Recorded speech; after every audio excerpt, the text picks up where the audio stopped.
নামছে, সবাই নামছে, তবে সিঁড়ির কন্ডিশন এত বেশি যে মালপত্র পড়ে আছে ওখান থেকে নামতে নামতে অনেক বেশি টাইম লেগে যায়। ভরা আছে ওখানে মেটেরিয়াল, রড ফড বালি সব ভরা আছে। ফায়ার এক্সিট সেটাই জিনিসে ভরা। হ্যাঁ, কলকাতার বুকে অভিজাত এলাকায় 21 তলার ইমারত, শপিং মল থেকে রেস্তোরাঁ, অফিস, কি নেই? প্রত্যেক দিন শয়ে শয়ে মানুষের আনাগোনা। কিন্তু এতগুলো মানুষের প্রাণ নিয়ে কি এতদিন ছিনিমিনি খেলা হচ্ছিল?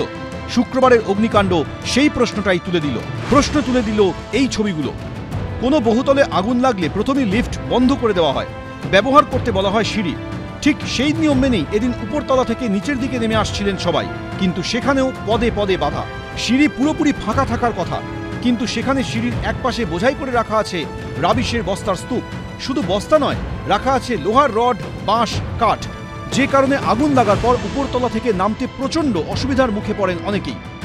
অনেকক্ষণ ধরে ফায়ার অ্যালার্ম বাজছিল, তারপর আমাদেরকে বলা হলো যে বেরিয়ে যেতে। আমরা তখন আস্তে আস্তে বেরোতে শুরু করলাম, সিঁড়ি দিয়ে আমরা নামলাম সবাই।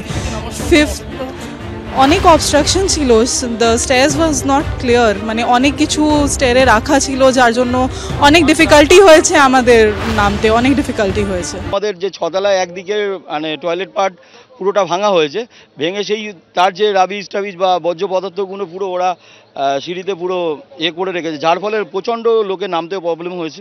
কারণ সেই রড ফড থেকে শুরু করে এই যে পাথরের স্টোন ফোন এগুলো থাকার ফলে অনেকে তাড়াতাড়ি নামতে গিয়ে অনেকে পড়েও গিয়েছে, প্রচণ্ড প্রবলেম হয়েছে। সিঁড়িতে নামতে গিয়ে কম বেশি সবার সমস্যা হয়েছে, প্রত্যেকেই কিন্তু সমস্যার মধ্যে পড়েছেন সিঁড়ি দিয়ে নামতে গিয়ে।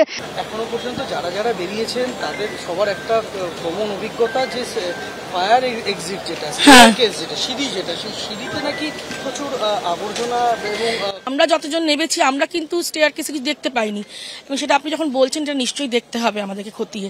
আগুন নেভাতে আসে দমকলে 15টি ইঞ্জিন এবং একটি ল্যাডার। শপিং মলের ডান দিক থেকে ল্যাডারটি ঢোকানো হয়, কিন্তু সেখানে একটি গাড়ি দাঁড়িয়ে থাকায় এগোতে পারছিল না ল্যাডারটি, যে কারণে দীর্ঘক্ষণ কাজে লাগানো যায়নি এই ল্যাডার। শেষমেশ ঠেলে গাড়ি সরানোর পর কাজ শুরু করে ল্যাডার। 1:30 নাগাদ স্কাই ল্যাডার এলো অ্যাক্রোপলিস মলে, এবং প্রাইভেট কার সরাতে রীতিমতো হিমশিম খেতে হচ্ছে এখানকার যারা কিউআরটি যারা এসছেন, দমকল আধিকারিক যারা এসছেন, দমকল কর্মীরা অক্সিজেন মাস্ক হাতে প্রাইভেট কার ধাক্কা মেরে সরিয়ে নিয়ে যেতে হচ্ছে, কারণ এভাবেই পার্কিং করা ছিল। এবং স্কাই ল্যাডার এতক্ষণে এসেছে 1:30 নাগাদ অ্যাক্রোপলিস মলে।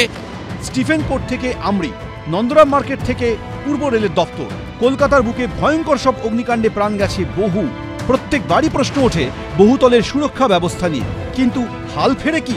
শিবাশিস মৌলিক, সন্দীপ সরকার ও রুমা পালের রিপোর্ট, এবিপি আনন্দ।